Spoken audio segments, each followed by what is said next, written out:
The Blue Jays are sitting up top of the AL East after a good hot stretch to end the first half. They've really surged recently. I believe they're 9-1 across their last 10 games, unless they lost today. They may be 9-1. playing right now. I don't know.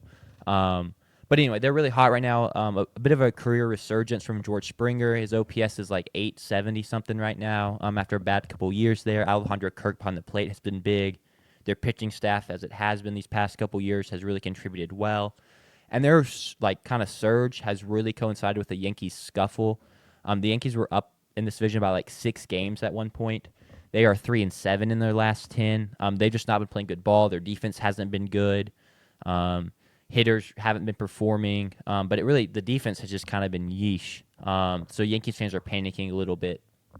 But yeah, who did we have? I know you had the Orioles, and they're sitting in last in this division. Yeah, it's a tough look for me. I had the Orioles. So did JP. And I had the Red Sox, who I believe are sitting in 4th in the division, right at 500. Yes, they. So I should pull that up. I've got it right here. The Red Sox are 4th. Yeah. At 545 and 45. So not necessarily out of it yet, but not great. I mean, the Orioles are only 11 games behind. They did sweep the Braves as well this weekend, which was that is kind of desperation time for them, and it's really bad that the Braves got swept by the bottom team in the AL East. Yeah. So we were not kind of all over it there. I kind of said it on the preview show that the Orioles didn't spend the money that I felt like was necessary for this team to be truly competitive this year. Yeah. And that seems to hold true. They've had some young guys perform well, but trying to get a group of like 8 young guys to all like take the next step at the same time is fairly improbable, and so unsurprisingly that hasn't happened. Yeah. And play consistent throughout the season too. One of them have a really hot month and then struggle for a little bit. Still a promising future. It just sucks that the organization didn't even spend just a little bit to help out their pitching staff this season. We can move on to the AL Central, your brother's division. Yeah. Shocker. Detroit Tigers have been so hot. They've been playing on a 100-win pace for the last 162 games dating back to last season, which is very, very impressive. They have sustained some injuries. I saw Gleyber Torres left the game yesterday with an injury. Jackson Jobe has been hurt. They've had a couple other starters hurt. But they just keep chugging along. Tariq Skubal has been fantastic because, of course, he's probably the best pitcher in baseball. Javier Baez has had a career resurgence in the outfield. He is an all-star starter, I think, for the first time since 2019. So just kind of has really bounced back this year. Riley Green has been great for them in the outfield. Really impressive stuff for them. I didn't necessarily expect them to be quite this good this year, but they've just kept chugging along. I believe, did you have the Tigers? I think I did. I picked the Tigers for my younger brother because I was like, and it worked out. Yeah. I got dogged on. No, sorry, I got dogged on in the NL Central, not the AL Central. So we're good. Yeah. So I did pick the Tigers. Shout out Harris for that because if it was not for him, I would not have picked them. I've been going home we've been going to Jackson, and I've been going home to my family like every weekend over this summer because it's like a cool time to like get to see family, make the drive. But I've watched a lot of Tigers baseball this summer because every time I go home for the weekend, we have 3 TVs in our living room. Unfortunately, my mom hates it. We need to get 2 of them put away. But right now in our TV, we have 3 living rooms left over from March Madness. 3 living rooms and 1 TV? Did I say? Yeah, that's impressive. We have 3 TVs in our living room left over from March Madness. And then after that, she was like, so we take them down now. And we're like, sorry, it's college baseball postseason. Yeah. And now that's over, and now we go home, and we're like, sorry, we're going to play Fortnite together. Like, we can't. Well, the Detroit Tigers game is on the top. And so Harris always commandeers 1 TV for his Detroit Tigers. So I've watched a lot of Detroit Tigers baseball. I watched the documentary about the no-hitter that was no more. Galarraga's no-hitter. Yes, Galarraga's no-hitter. Perfect game. Perfect game. Perfect game. Galarraga's perfect game, and he had never heard of it because he is 15 and doesn't have social media, so he doesn't see the tweets and the reels and all that stuff about it. And so he was watching it, and he was just like heartbroken. And I was like, I'm sorry, I know it's tough, but like I'm on your side. They should have given it to him. Enjoy it now, Harris. I mean, your team's good right now, is what I'm saying. So, but yeah, I had the Guardians winning this division. They've not performed well. They're pretty well under 500. I think they're 1-9 in their last 10, which is really bad. They can't score. Yeah, I mean, it was a safe pick. They always win this division, and the lack of talent has finally kind of caught up to them as the Detroit Tigers have gotten better. Um, so not my best look, but it's a pretty fun division, and just because of the Tigers. Like, Yeah. I mean, they have a 12.5 game lead in their Yeah. division, which is just massive at this That point in the might season. be that is the largest. It is the largest, It is yeah. the largest in the MLB right now. Which is good because since they've been sustaining some injuries, it's nice to have this big lead in case they falter a little bit while trying to get people healthy. Yeah. But yeah, we can move on to the AL West. Sorry, I was reading the chat. The Astros have played phenomenal baseball to in the first half of the season. Tucker, he said the Emmy for can't figure out how to end a phone call goes Tough. to. It might be a joint. Y'all might have earned it. Well, I just together. want to cut him off too early. Yeah. But yeah, it was a bit of an awkward ending. I apologize, Tucker. But yeah, the Astros have been playing great ball down the stretch. So shout out Sanders for having them to win the division. I would like to point It out felt like a scummy pick. I hated that. we pick. we are halfway through the season, and so like there's still so much baseball to be played. Correct. But still, it is what it is. It's a lot more satisfying to be right halfway through the season than to be very wrong halfway through the season. But the Astros trade Kyle Tucker, probably their best hitter in the offseason, to the Cubs, and it was kind of like, okay, is this window closing? The guys they get back from the Cubs have been hitting great.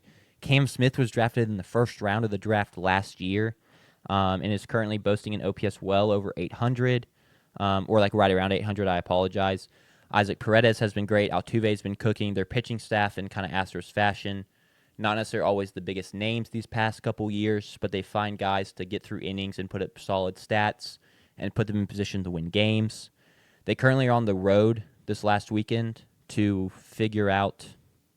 not to figure out. They're playing the Dodgers to end this first half of the season. They've won the first two games. They beat them 18-1 Friday, and one of the Dodgers announcers basically was like, I don't want to say it, but it seems like they know what pitch is coming. Like they know when off speed is coming, and it's like, look, just get over it. At this point, they're whipping your butt, Yeah. and you just can't handle it. I know they cheated that one year, but like, that is crazy. That was like Is that 2017? 8 years ago at this point. Yeah. The team's almost all different guys besides Altuve. And don't they have the other guy, Jordan Alvarez? I don't know if Alvarez was up yet with the Oh, team. okay. He's a little younger. I thought he'd been there for forever. But I'm almost positive he wasn't. He might have. I don't think he was in the system. Funny enough, he also was in the Dodgers system Really? to start his career. Yeah, that's cool. But yeah, they've been playing great baseball. I'm happy for them. I know most people hate the Astros because of that, but I grew up an hour north of Houston, so they kind of were my second team. I had multiple great friends that are, Astros fans, and they've, just been enjoying this ride the whole time, and it's fun to enjoy it with them. I actually texted one of my friends today and was like congratulating her on the fact that they've been playing so well. Yeah. Because they just really have. The other shout out I want to give real quick in this division, Cal Raleigh, the big dumper, the Mariners catcher, I believe has 35 or 36 home runs, which is a career high Yes, for him. that guy. But pre-All-Star game, he's already hit his career high. He's on pace for almost 70 home runs. Yeah. Which I believe would break the record for a catcher. Yeah, it's just been very fun to watch. If it wasn't for Aaron Judge, he probably would be the front runner to win MVP in this division. But he's just, I feel like every time I get on Twitter, it's like, the big dumper does it again, and Yeah. he's hit another home run. So that's been really fun to watch. They're who I had winning this division. They're 7 games back, so it's not looking too hot. Because unsurprisingly, their offense has not been too great, which has been their issue the past couple years. Yeah.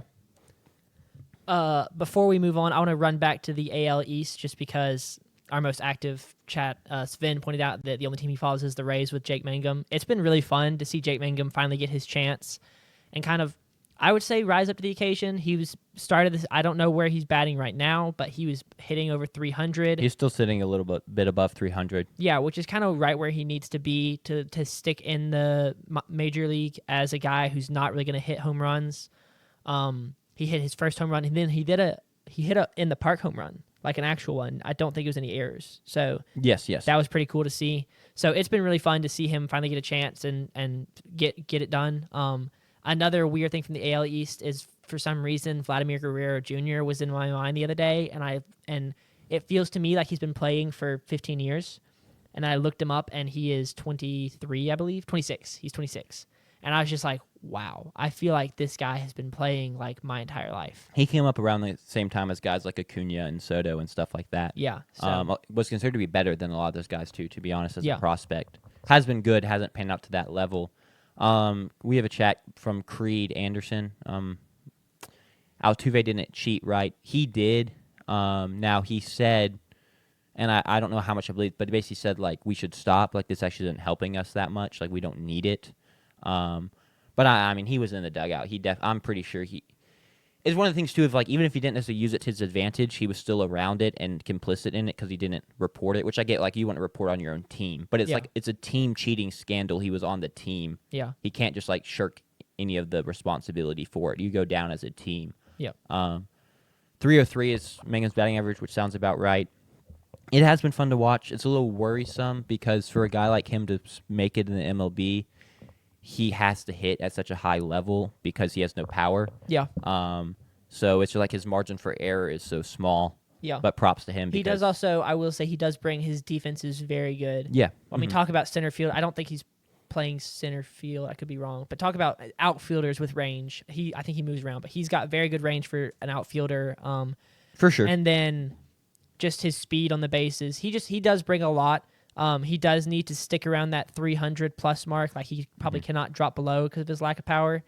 But Because I mean, his OPS is only 746, which is above league average. But like for a guy hitting above 300, it's like he's hitting all singles basically. yeah, correct. I mean, his slugging is he's saying 310. His slugging is 401. So, but very impressive. I know he's a state legend, a state favorite. So I'm Absolutely. kind of happy for y'all that y'all get those moments, and for him. I mean, he's like 29, 28. he's 29. Yep, Got it. he's 29. So It's almost like I've been like keeping up with him like Every year? Like yeah.